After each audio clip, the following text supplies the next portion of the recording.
Hello दोस्तों, नमस्कार। स्वागत आप सभी का आपके अपने यूट्यूब चैनल में। दोस्तों, आज 11 मई को एसएससी एमटीएस के आखिरी तीसरे शिफ्ट का एग्ज़ाम भी समाप्त हो गया है। तीसरे शिफ्ट का कंप्लीट एनालिसिस देखने वाले हैं इस वीडियो में। रियल प्रश्न जो आपसे पूछे गए थे तीसरे शिफ्ट में, लगभग सारे क्वेश्चन आ चुके हैं मेरे पास। सभी क्वेश्चन के आंसर बताऊंगा, तो वीडियो को पूरा एंड तक देखिएगा। बहुत सारे क्वेश्चन रिपीट होते हैं, इसलिए पूरा वीडियो लास्ट तक देखा कीजिए। जिन्होंने भी इस वीडियो को लाइक अभी तक नहीं किया है, आपसे रिक्वेस्ट है कि जितने भी मेरे प्यारे दोस्त वीडियो देख रहे हो, एक साथ वीडियो के लाइक बटन को दबा दो और ज़्यादा से ज़्यादा वीडियो को ज़रूर शेयर कीजिएगा। अगर आप चैनल को सब्सक्राइब करके बेल आइकन ऑन कर लेते हो, तो इससे आपको आने वाली सभी एमटीएस की एनालिसिस की वीडियो का नोटिफिकेशन टाइम टू टाइम मिलता रहेगा। पहला क्वेश्चन करते हैं। पहला क्वेश्चन आपसे पूछा था, विधवा पुनर्विवाह सभा की स्थापना किसने की थी? तो इसका राइट आंसर था दोस्तों विष्णु शास्त्री पंडित। विष्णु शास्त्री पंडित अगर आपने किया है तो आपका आंसर बिल्कुल सही होगा। 1850 के दशक में विष्णु शास्त्री पंडित ने विधवा पुनर्विवाह संघ की स्थापना की। हिंदू विधवाओं का पुनर्विवाह अधिनियम 1856 भी अधिनियम 1856 26 जुलाई 1856 को अधिनियमित किया गया था। हमसे पूछा था किसने स्थापना किया था, तो विष्णु शास्त्री पंडित आपका राइट आंसर था। अगला क्वेश्चन आया था कि कौन सा महाद्वीप विज्ञान को समर्पित है? विज्ञान को समर्पित कौन सा महाद्वीप है? तो आपको आंसर करना था इसमें अंटार्कटिक जो महासागर है ये विज्ञान को समर्पित है। तो अंटार्कटिक अगर आपने आंसर किया है तो आपका आंसर बिल्कुल राइट होगा।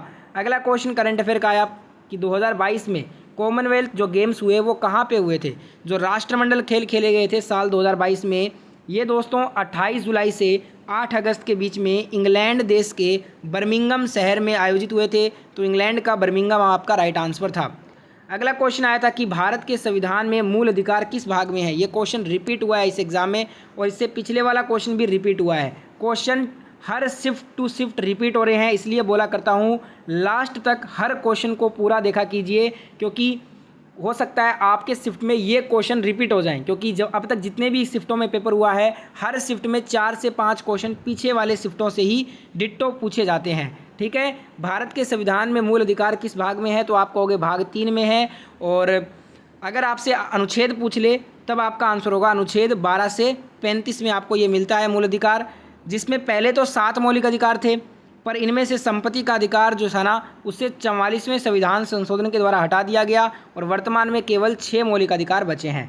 अगला क्वेश्चन आया था, दिल्ली सल्तनत की महिला शासिका कौन थी?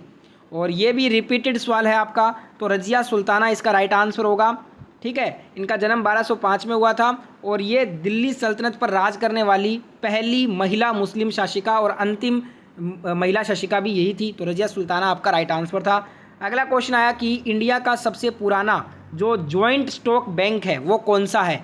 तो दोस्तों इसका राइट आंसर आपको इलाहाबाद बैंक करना था। वर्ष 1865 में एक और नए बैंक इलाहाबाद बैंक की स्थापना जॉइंट स्टॉक बैंक की तरह की गई थी। तो यहाँ पे इलाहाबाद बैंक आपका राइट आंसर था इस क्वेश्चन का। अगला क्वेश्चन आपसे करंट अफेयर का पूछा गया कि चंद्रयान 3 कब लॉन्च किया जाएगा?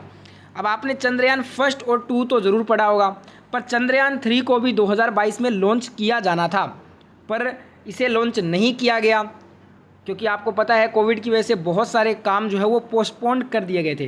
पर इसे जो है ना इसी साल जून 2023 में प्रक्षेपण की योजना इसकी बनाई जा रही है। तो जून 2023 आपका राइट आंसर होगा। एक बार फिर से बोल रहा हूँ, इसका आंसर होगा आपका जून 2023। ठीक है, अगला क्वेश्चन आया था जून 2022 तक नीति आयोग के सीईओ कौन है? वर्तमान का नहीं पूछा था, जून 2022 तक का पूछा था, इसलिए आपका आंसर होगा परमेश्वरन अय्यर जी। परमेश्वरन अय्यर जून 2022 तक नीति आयोग के सीईओ थे।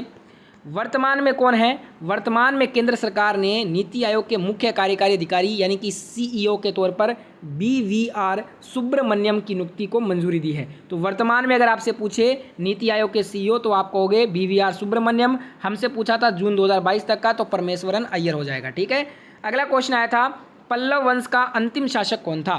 तो दोस्तों आपको बता दूं पल्लव वंश का जो अंतिम शासक था वो था अपराजित वर्मन। तो अपराजित वर्मन आपका ऑप्शन में दिया था, वो राइट आंसर होगा। नंदी वर्मन के बाद उसका बेटा दंती वर्मन, उसका बेटा दंती वर्मन तृतीय, और फिर नरपतुंग वर्मन। नरपतुंग वर्मन का बेटा था अपराजित वर्मन, जो कि पल्लव वंश का अंतिम शासक था। तो अपराजित वर्मन आपका राइट आंसर हो जाएगा। अगला क्वेश्चन आया था चंद्रगुप्त मौर्य किस वंश का शासक था। एक स्टूडेंट बोल रहा था कि ये पूछा था कि चंद्रगुप्त मौर्य ने कौन सी उपाधि धारण की थी। दोनों आपको बताता हूँ। चंद्रगुप्त प्रथम की बात हो रही है, 319 से 334 ईस्वी के बीच में ये गुप्त वंश के प्रथम महान शासक थे, तो गुप्त वंश इसका राइट आंसर होगा। और अगर क्वेश्चन ये पूछा था जो कि एक स्टूडेंट ने बताया मुझे कि कौन सी उपाधि इन्होंने धारण की, तब आपका आंसर होगा महाराजा धीराज की उपाधि चंद्रगुप्त के द्वारा धारण की गई थी। अगला क्वेश्चन आया था हॉकी में जो येलो कार्ड खिलाड़ी को दिया जाता है उसमें कितने समय के लिए खिलाड़ी को बाहर का रास्ता दिखाया जाता है। तो येलो यानी कि पीला कलर का कार्ड अगर रेफरी ने दिया है किसी भी खिलाड़ी को तो वो कम से कम 5 मिनट से लेकर 10 मिनट तक खेल में वापस शामिल नहीं हो सकता। या तो ऑप्शन में 5 मिनट दिया होगा या 10 मिनट दिया होगा, बताइएगा कितना मिनट दिया था आपके ऑप्शन में। एक क्वेश्चन आया गोवा में थैंक गिविंग त्यौहार का दूसरा नाम क्या है। थैंक गिविंग त्यौहार का दूसरा नाम है सुकोत, तो सुकोत इसका राइट आंसर था। एक क्वेश्चन पूछा गया पंडित राम नारायण किससे संबंधित हैं, तो इनका संबंध है, ये एक सारंगी वादक हैं, सारंगी वादक है पंडित राम नारायण जी। एक क्वेश्चन आया था 2021 में अमर्त्य सेन के द्वारा कौन सी पुस्तक लॉन्च की गई, तो इस पुस्तक का नाम था home in the world. Home in the world आपका राइट आंसर हो जाएगा। एक क्वेश्चन आया जो जीव अपने भोजन के लिए खुद पर आश्रित हैं या खुद तैयार कर लेते हैं अपना भोजन, उसे क्या कहेंगे, उन्हें स्वपोषी कहते हैं। स्वपोषी आपका राइट आंसर था। अगला क्वेश्चन आपसे पूछा गया था दोस्तों कुचिपुड़ी डांस एकेडमी किसने खोला है, तो विजया प्रसाद राइट आंसर होगा। पदार्थ की चतुर्थ अवस्था क्या होती है, प्लाज्मा को बोलते हैं पदार्थ की चतुर्थ अवस्था, ठीक है।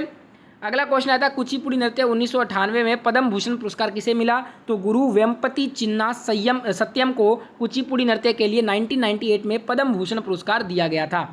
एक क्वेश्चन आया था कि 2022 में भारतीय सबसे ज़्यादा कहाँ घूमने गए थे। इस टाइप से कुछ क्वेश्चन था, ये वाला क्वेश्चन स्पष्ट रूप से नहीं मिला है। वैसे आपको बता दूं अगर इसमें ताजमहल ऑप्शन में था तो आपका ये मेरे अकॉर्डिंग आंसर सही होना चाहिए। बताइएगा ऑप्शन में ताजमहल था क्या।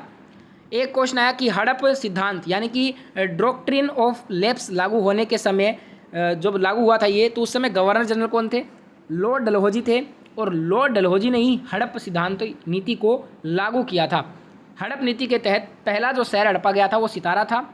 अगला क्वेश्चन आया था कौन कौन सी मिट्टी में खेती की ज़्यादा जरूरत नहीं होती है, तो इस टाइप से कुछ क्वेश्चन अगर पूछा गया होगा तो लैटराइट मिट्टी इसका मेरे अकॉर्डिंग आंसर होना चाहिए। बाकी आप बताइएगा ये क्वेश्चन आया था क्या, अगर आया था तो ऑप्शन क्या थे वो भी बताइएगा एक बार।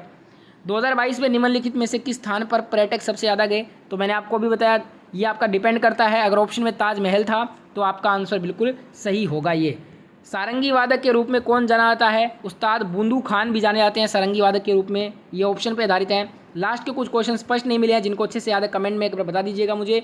वीडियो को आपने पूरा यहाँ तक देखा, आपका बहुत बहुत धन्यवाद। जिन्होंने भी इस वीडियो को अभी भी लाइक नहीं किया है, आपसे रिक्वेस्ट है कि वीडियो को एंड करने से पहले एक साथ लाइक बटन को दबा कर जाइएगा और ज़्यादा से ज़्यादा शेयर कीजिएगा वीडियो को। ऐसी ही एनालिसिस कल भी देखना चाहते हैं तो चैनल को सब्सक्राइब करके नोटिफिकेशन की घंटी ऑन कर दीजिए। जय हिंद, जय